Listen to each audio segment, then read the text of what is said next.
조금 더 구체적으로 이제 암 환자들이 좀 챙겨 먹으면 좋은 항암 식품에 대해 여쭤볼게요. 일단은 이제 양파. 양파는 사실 굉장히 우리 주변에 쉽게 구할 수 있고 많이 먹는 음식이긴 하잖아요. 이 양파는 어떤 효능이 있을까요?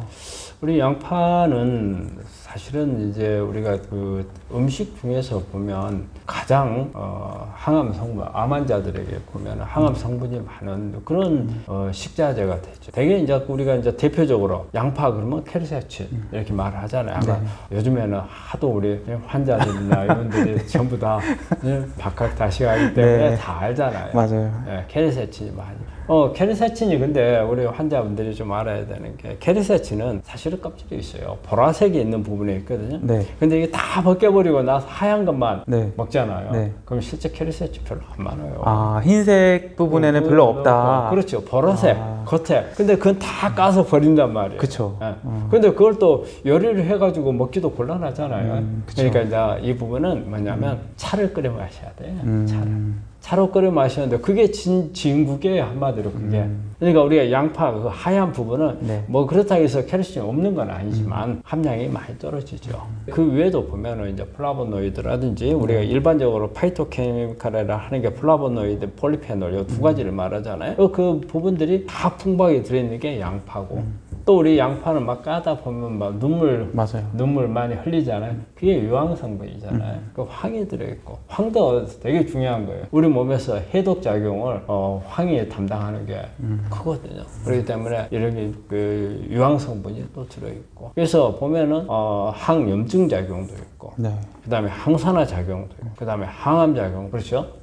특히 이제 케르세친 같은 경우에 또 이제 항암 작용으로는 세포를 증식하는 거 억제도 하고 세포 자살시키는 이런 부분들도 있고 또 안에서 만들어지는 특히 ROS 같은 것을 많이 제거를 하니까 그러니까는 이 양파는 어떻게 보면 대표적인 마늘이나 이런 몇 가지 하고 합쳐서 가장 대표적인 항암 음식이라고 생각할 수가 있죠. 그럼 양파의 항암 효과를 입증한 뭐 논문이나 실험들도 있나요? 뭐 양파는 뭐 동서양은 막론하고 워낙 많이 먹는 음식이기 때문에 많이 나와 있죠. 근데 이제 제가 추려온 게 2021년도에 나온 자료인데 이게 이제 용량하고 관계해서 양파 추출물을 가지고 밀리리터당 5 마이크로그램 또 밀리리터당 10 마이크로그램 이 두 개로 해가지고 이게 이제 쥐에다가 48시간 동안 이제 먹게 해서 이제 어떤 결과가 나오는가를 본 이제 논문인데 이게 이제 침륜이 얼마만큼 되는가를 이제 관찰을 했어요. 그래서 5 마이크로그램 에 주는 것은 한 침륜이 한 23.48% 정도가 감소가 되더라. 근데 10마이크로그램을 줬더만은 한 52.13%가 침륜도가 떨어지더라. 그래서 양에도 비례를 하고 또 직접적으로 그렇게 침륜을 억제할 수 있는 거. 우리가 침륜을 억제한다는 것은 뭐냐면요. 암이 성장해서 뻗어나가는 것을 막아주고 이 기능이 조금 지나면 전이로 가는 거거든요. 그래서 중요한 기능이에요. 이 기능을 떨쳐주는 게 양파가 있더라. 이것을 발표한 논문이었습니다. 그 양파 아까 전에 껍질 말씀하셔가지고 그러면은 이 케르세틴은 우리가 이제 양파도 보면 자색 양파라고 또 따로 있잖아요. 그게 더 좀 더 많은 건가요? 그렇죠. 자색인 경우가 훨씬 좋은 거예요. 일반 양파보다는. 그렇죠. 양파를 좀 어떻게 먹어야 항암 효과가 극대화될까요? 그러니까 양파도 대부분은 보면은 이런 게 생으로 먹을 수 있으면은 좋아요. 근데 양파 생으로 우리 중국집 가면 맞아요. 춘장 찍어서 먹잖아요. 그럼 먹기 좋아요. 그런데 그렇지 않은 상태에서 그냥 양파를 생으로 막 우리 과일 먹듯이 하기는 좀 어려운 것 같아요. 속 쏘는 맛이기 때문에. 그래서 생으로 먹는 게 가장 좋은 거고 그렇지 못하면 살짝 데치면 속 쏘는 맛이 좀 줄어들죠. 그래서 이제 그렇게 먹는 방법이 있고 그 다음에 우리가 양파를 이렇게 썰어서 먹게 되면 바로 먹으면 양파도 가지고 있는 그 성분들이 양파 안에 이것을 활성화시키는 이런 효소들이 있거든요. 효소가 제대로 작용을 하고 난 후에 먹는 게 가장 좋아요. 그럼 효소가 작용하는데 걸린 시간이 한 5분에서 한 10분 정도 걸리거든요. 그래서 썰어 놓고 바로 막 성질 급하게 막 먹지 말고 한 5분에서 10분 정도 있다가 먹으면 제대로 된 활성화된 그런 성분들을 먹을 수 있다는 거고요. 그래서 우리 양파는 좀 보면은 또 좀 그 열을 가하게 되면 단맛이 좀 나고 그러잖아요. 그렇기 때문에 또 열을 가해서는 열을 가한 대로 어느 정도의 어떤 지용성 성분이라든지 특히 케르세친 같은 경우는 흡수율이 상당히 더 높아질 수가 있고 그렇지만 이제 양파도 열을 가하게 되면 수용성 성분들은 조금 이제 희생을 할 수밖에 없잖아요. 그래서 우리가 그 보면은 양파 같은 거 우리 감자하고 섞어가지고 이렇게 살짝 기름에 볶아 네. 뭐 마시잖아요. 네. 뭐 이렇게 해서 이제 먹을 수 있는 이제 이런 방법들도 있고. 그리고 이제 그 아까 방금 이야기 나왔는데 색깔이 진할수록 좋다는 거예요. 그래서 이제 그런 부분. 그다음에 껍질을 절대 버리지 말라는 거예요. 껍질이 진짜 중요한 거예요. 네. 근데 모든 과일들이 다 그래요. 껍질이 중요한데 껍질을 버린단 말이에요. 네. 그러고는 과일을 먹었다 하고 암환자는 과일을 먹어야 한다고. 근데 중요한 것은 버리고 먹으니까 그것도 좀 잘못된 방법.